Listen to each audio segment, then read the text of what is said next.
बिस्मिल्लाहिर्रहमानिर्रहीम।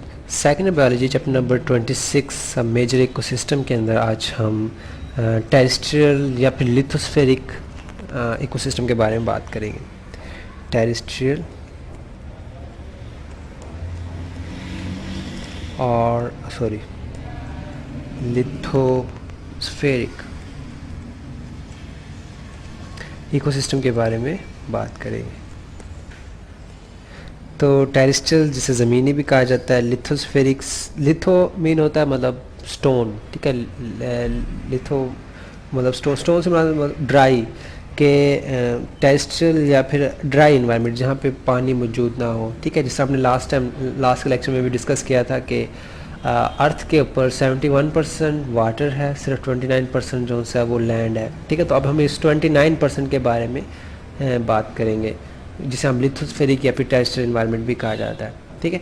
तो अगर हम टेरेस्ट्रियल इन्वायरमेंट में जाएं तो वहाँ पे अगर हम लाइट, न्यूट्रिएंट, वाटर और टेम्परेचर के बारे में बात करें, ठीक है, तो टेरेस्ट्रियल के अंदर आपको लाइट अबंडेंट मिलेगी, ठीक है, क्योंकि रोशनी होती है, ठीक है। थोड़ा बहुत इशू होता है, लाइक अगर हम नॉर्दर्न पोल या साउदर्न पोल अर्थ की तरफ जाएंगे तो वहाँ पे हमें जो कह लें कि लाइट की जो थोड़ी बहुत एब्जॉर्प्शन है उसमें कमी और ज़्यादती नज़र आएगी, क्योंकि जो इक्वेटर की लाइन है ना, ज़मीन की जो इक्वेटर है उसके ऊपर ज़्यादा लाइट फॉल करती है बकाया रीजन्स की निस्बत, सही। और अगर हम बात करें किसकी, टेम्परेचर की, ठीक है, तो टेम्परेचर रेंज करता है मतलब -10 degree centigrade to 45 degree centigrade, बाद में 45 भी होता है, ठीक है। तो मतलब वो जो मतलब इसमें अगर हम देखें जो मुख्तलिफ रीजन के लिहाज से, लाइक जो पोल्स हैं नॉर्थ एंड साउथ पोल, तो वहाँ पे -10 -15 तक टेम्परेचर चला जाता है। और जो हम इक्वेटर लाइंस के ऊपर आएंगे, जिस तरह अफ्रीकन की कंट्रीज़ हैं या पाकिस्तान में भी कुछ ऐसे इलाके हैं जहाँ पे बहुत ज़्यादा गर्मी पड़ती है, ठीक है, जिस तरह जैकबाबाद, सिब्बी के इलाके में 45 से भी ऊपर टेम्परेचर चला जाता है, सही। तो इस तरह टेम्परेचर रेंजेस भी काफ़ी ज़्यादा हैं और ये फेवरेबल हैं लिविंग कंडीशंस के लिए, ठीक है। और इसके बाद अगर हम एयर की बात करें तो एयर के अंदर हमें ऑक्सीजन मिलती है, ठीक है, मतलब air is rich with oxygen, ठीक है। कार्बन डाइऑक्साइड भी होती है, ठीक है। अगर प्लांट्स के लिए बात करेंगे तो ऑक्सीजन फॉर एनिमल्स, यानी जो कह लें कि नॉन फोटोसिंथेटिक ऑर्गेनिजम्स, उनके लिए ऑक्सीजन बहुत ज़्यादा ज़रूरी है। जो फोटोसिंथेटिक हैं उनके लिए कार्बन डाइऑक्साइड, तो ये दोनों मौजूद होती हैं एयर के अंदर, ठीक है। तो ये भी काफ़ी फेवरेबल कंडीशंस हैं प्लांट्स के लिए भी, एनिमल्स के लिए भी, कि वो टेरेस्ट्रियल इन्वायरमेंट के अंदर ग्रो कर सकें, ठीक है, या वहाँ पे सर्वाइव कर सकें। इसके अलावा अगर हम न्यूट्रिएंट्स की बात करें तो न्यूट्रिएंट्स कहाँ से आते हैं भला, वो सॉइल से आते हैं, ठीक है। कि जो प्लांट्स हैं जो कि मेन प्रोड्यूसर्स हैं इस टेरेस्ट्रियल इकोसिस्टम के अंदर, वो जितने भी न्यूट्रिएंट्स हैं वो कहाँ से अब्जॉर्ब करेंगी, सॉइल से, ठीक है। उसके बाद वो फ्रूट में लेके जाएंगी या वेजिटेबल्स के अंदर लेके जाएंगी या लीव्स के अंदर लेके जाएंगी, जहाँ पे भी वो स्टोर करेंगी। फिर उस स्टोर्ड फूड को जो है वो कंज्यूमर्स यूज़ करेंगे, ठीक है, जिसमें ह्यूमंस भी आते हैं, लाइक हम भी जो सब्जियां खाते हैं तो बेसिकली वो स्टोर्ड फूड होती है प्लांट्स की, और प्लांट्स से वो फूड कहाँ से जनरेट करते हैं, वो सारे एब्जॉर्ब करते हैं सॉइल में से, ठीक है। तो soil is a very richer source या रिच सोर्स ऑफ न्यूट्रिएंट्स, जो कि टेरेस्ट्रियल इकोसिस्टम को मेंटेन करने में उसका बहुत बड़ा रोल है, ठीक है। लास्ट में अगर हम देखें वाटर को, तो वाटर कम है, ठीक है, water is less as compare to aquatic या फिर मैरिनर इकोसिस्टम जो है जिसमें समुद्री आब हयात आ जाती है। तो जो वाटर है टेरेस्ट्रियल इकोसिस्टम के अंदर वो कम है, ठीक है, क्योंकि ज़ाहिर बात है ज़मीन है तो पानी जो है वो थोड़ी गहराई में होता है, ठीक है। मतलब अगर ह्यूमंस को ने भी पानी पीना होता है तो वो बोर करते हैं, नीचे से भी पानी निकालते हैं या फिर किसी चश्मे से पानी लेते हैं या फिर किसी तालाब में से पानी लेते हैं, ठीक है। वैसे इसकी कमी ज़्यादती, मतलब कुछ इलाके तो ऐसे होते हैं जहाँ पे पानी बिल्कुल नहीं पाया जाता, जिसमें सहरा है, ठीक है, जिसे हम डेजर्ट कहते हैं, डेजर्ट इकोसिस्टम आगे जाके पढ़ेंगे भी, तो उसके अंदर पानी की बहुत ज़्यादा कमी होती है, ठीक है। तो जो सर्वाइवल है वो इसकी अडाप्टेशंस के ऊपर डिपेंड कर रहा होता है, अडाप्टेशन टू स्टोर वाटर, ठीक है, कि इनके अंदर जितने भी टेरेस्ट्रियल इकोसिस्टम है उनके अंदर जितने भी ऑर्गेनिजम्स हैं उनके अंदर एक एबिलिटी तो कॉमन है कि they have to store the water in some way, ठीक है, किसी भी तरीके से उसने वाटर को स्टोर करना है, ठीक है। और जो वाटर स्टोरिंग एबिलिटी में मतलब बेस्ट होगा उसका उतना सर्वाइवल अच्छा होगा टेरेस्ट्रियल इकोसिस्टम के अंदर, ठीक है। तो अब हम अडाप्टेशन में चलते हैं कि टेरेस्ट्रियल इकोसिस्टम के अंदर अडाप्टेशन कौन कौन सी अडाप्टेशंस ऑफ टेरेस्ट्रियल इकोसिस्टम।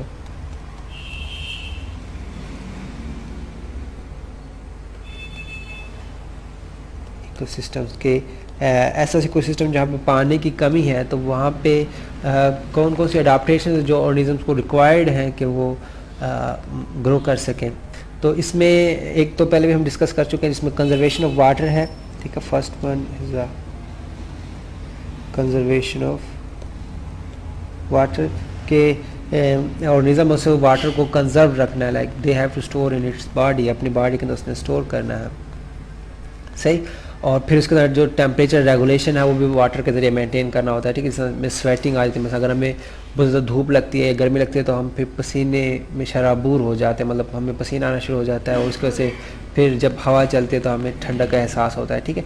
तो मतलब इस सारी चीज़ को मेंटेन करना ये टेरेस्ट्रियल इकोसिस्टम में एक मतलब अडाप्टेशन होना ज़रूरी है। उसके बाद स्पोर्टिव टिश्यूज़, स्पोर्टिव टिश्यूज़ से क्या मुराद है कि वो टिश्यूज़ जो कि उसे अगेंस्ट ग्रेविटी लेके चले,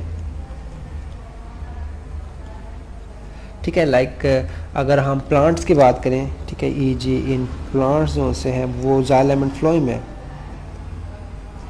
वेस्कुलर बंडल्स जिसे हम कहते हैं। तो जाइलम एंड फ्लोएम क्या करते हैं, प्लांट्स को ज़मीन के ऊपर खड़ा रखते हैं, ठीक है, अगेंस्ट द ग्रेविटी। इस तरह अगर ह्यूमंस की बात करें या एनिमल्स की बात करें, इन एनिमल्स, तो एनिमल्स में कौन सी चीज़ है, स्केलेटन, जो कनेक्टिव टिश्यू की टाइप है, मतलब जिसमें बोन्स आ जाती हैं, बोन्स एंड कार्टिलेज आ जाता है। तो ये हमें स्केलेटन जो है वो मतलब हमें फैसिलिटेट करता है मूवमेंट के अंदर भी और हम अपनी ग्रेविटी के अगेंस्ट खड़े भी हो सकते हैं, ठीक है। तो ये मतलब स्पोर्टिव टिश्यूज़ हैं जो कि मतलब लैंड के अगेंस्ट हमें ग्रेविटी के अगेंस्ट जो है वो सपोर्ट करते हैं, ठीक है, मूवमेंट के अंदर भी हेल्प कर रहे होते हैं, ज़ाहिर सी बात है। लेकिन जाइलम और फ्लोएम जो है वो प्लांट्स के मूवमेंट में हेल्प नहीं करते, मतलब जो प्लांट्स हैं वो सिसाइल होते हैं, एनिमल्स जो है वो मोटाइल है, सही। सो ये कुछ अडाप्टेशंस होगी टेरेस्ट्रियल इकोसिस्टम के मुताबिक। अब हम आगे डिवीजन करते हैं टेरेस्ट्रियल इकोसिस्टम को कि टेरेस्ट्रियल इकोसिस्टम में हम कितने फर्दर इकोसिस्टम ढूंढ सकते हैं। तो ये हमारे सामने एक पूरी पिक्चर है, तो ये थोड़ी सी डेफिनेशन में लिखी है कि terrestrial ecosystem system of plants, animals, nutrients, elements and interaction between them that is found on the land, ठीक है। और इसके अंदर वैसे हम जो ब्रॉडली अगर हम क्लासीफाई करें, मतलब डिवीजन करें इसकी, तो हम 4 डिवीजन करते हैं। इसमें एक है forest, first one is forest ecosystem. फिर second one is grassland ecosystem, जिसमें आपको ये नज़र आ रहा है ग्रासलैंड इकोसिस्टम। फिर third one is desert ecosystem, ठीक है। और लास्ट में फोर्थ जो है वो टुंड्रा, ठीक है, टुंड्रा जिसमें बहुत ज़्यादा कह लेंगे बर्फ़ानी इलाके आ जाते हैं, टुंड्रा इकोसिस्टम, सही। बकाया ये जो टेम्परेट रेन फॉरेस्ट है, कॉनिफरस फॉरेस्ट है, डेसिडुअस फॉरेस्ट है, ठीक है, ये फॉरेस्ट इकोसिस्टम की ही आगे टाइप्स हैं, ठीक है। इसमें कौन कौन सी आ रही हैं, टेम्परेट, डेसिडुअस और लास्ट में कॉनिफरस।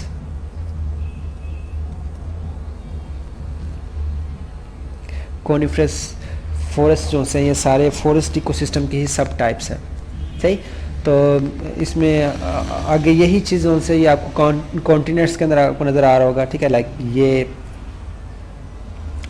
अमेरिकन हैं जिसमें ये नॉर्दर्न अमेरिका है, ये साउदर्न अमेरिका है, ठीक है। बीच में ये यूरोप है, ठीक है, ये सारा यूरोप है, ये अफ्रीका है, ठीक है। ये बीच में एशिया का है, सारा एशिया, मतलब एक northern and southern America, Asia, Europe, Africa और लास्ट में ऑस्ट्रेलिया, ठीक है। तो ये आपके कितने कॉन्टिनेंट्स हो गए भला, 6। तो टोटल 7 बरे आज़म है, तो 7वां ये है आपका जिसमें आपका वो आ जाता है अंटार्कटा। सही। तो हर इकोसिस्टम में अगर हम देखें, सॉरी, हर सब कॉन्टिनेंट्स के अंदर, सब कॉन्टिनेंट सॉरी कॉन्टिनेंट्स के अंदर हम देखें तो मतलब डाइवर्स किस्म के आपको अंदर रीजन्स नज़र आ रहे हैं जिसमें हर किस्म के प्रेजेंट हैं। ठीक है, स्वाई इस मतलब इसे हमने क्या नाम दिया था अभी, अंटार्कटा। ठीक है, अंटार्कटा के, तो इसके अंदर सिर्फ आपको मतलब आइस नज़र आ रही है, मतलब ज़्यादातर इसमें टुंड्रा इकोसिस्टम कहलाता है ये ना। और इसमें ये जो सबको मतलब ग्रीनिश सी लाइन नज़र आ रही है, ये टुंड्रा इकोसिस्टम है। इसमें लाइफ मतलब डिस्कवरी नहीं हुई, इट इज़ नो लाइफ। यहाँ पे क्या है, नो लाइफ। जो वाइट है it mean there is no life. ठीक है, इसके अलावा ये थोड़े बहुत टुंड्रा इकोसिस्टम के पार्ट है ये। मतलब ये कहने का मतलब ये था कि जो अंटार्कटा है, बरआज़म अंटार्कटा, उसके अंदर सिर्फ टुंड्रा इकोसिस्टम अवेलेबल है। इसके अलावा बकाया हर कॉन्टिनेंट के अंदर हर किस्म के मतलब डाइवर्सिटी है। ठीक है, अच्छा मैं दोबारा बता दूं, मतलब ये बरआज़म कौन सा है, एशिया, ये अफ्रीका, ये ऑस्ट्रेलिया, ये यूरोप है, ये साउथ अमेरिका जिसमें कनाडा आ जाता है मोस्टली, और इसमें नॉर्थ अमेरिका। ठीक है, तो इस तरह मतलब आपके पास 7 कॉन्टिनेंट्स हैं, उनके अंदर मुख्तलिफ इकोसिस्टम हैं, वो कलर स्कीम के अंदर हमने आगे डिस्क्राइब कर दिया आपको। सही। और अगर हम थोड़ा सा इसको डिवाइड करें उसके अंदर, जोन के अंदर, ठीक है, तो ये जो आपको मिडल में एक लाइन नज़र आएगी जो तकरीबन यहाँ से पास होती है। ठीक है, इक्वेटर लाइन होती है यहाँ पे, इक्वेटर। फिर हम इससे ऊपर जाएंगे तो ये, सॉरी ये साउथ था, ये नॉर्थ नहीं, ये साउथ है, ऊपर वाला नॉर्थ। तो ऊपर जाएंगे इधर नॉर्थ आएगा, इससे नीचे आएंगे तो ये साउथ की तरफ जाएगा। ठीक है, तो उसके लिहाज से फिर आगे मतलब जो इक्वेटर लाइन है ना, जिसे हम 0 डिग्री भी कहते हैं, तो इसके अंदर मैक्सिमम इनपुट होती है लाइट की। तो यहाँ पे आपको ज़्यादातर फॉरेस्ट नज़र आएंगे, जिस तरह आपको ये ग्रीन नज़र आ रहा है, ये ग्रीन नज़र आ रहा है, ये सारा ग्रीन नज़र आ रहा है, ये ग्रीन है सारे, तो ये फॉरेस्ट मौजूद है यहाँ पे। सही। फिर जो हम ऊपर नीचे जाएंगे तो उसके लिहाज से जो कह लेंगे इकोसिस्टम है वो मतलब उसके लिहाज से अरेंज होते हैं, क्योंकि जो लाइफ की प्रेजेंस है वो डिपेंड कर रही होती है प्रोड्यूसर्स के ऊपर, और प्रोड्यूसर्स सारे डिपेंड करते हैं किसके ऊपर, लाइट के ऊपर। तो लाइट की प्रेजेंस बहुत ज़्यादा मैटर करती है किसी भी इकोसिस्टम को बनाने में। सही। सो ये आज का हमारा लेक्चर हो गया जिसके अंदर हमने टेरेस्ट्रियल इकोसिस्टम के बारे में बात की है। थोड़ा सा नीचे से और भी है कि फैक्टर्स डिफाइन है टेरेस्ट्रियल इकोसिस्टम, उसमें क्लाइमेट है, इसमें लैटिट्यूड और ह्यूमिडिटी है। ठीक है, मतलब वो कितना ऊंचाई पे है, मतलब जो हम ऊंचे जाएंगे तो टेम्परेचर कम होता जाएगा, टेम्परेचर का रोल है। और ह्यूमिडिटी से मुराद के वहाँ पे वाटर कितना मौजूद है।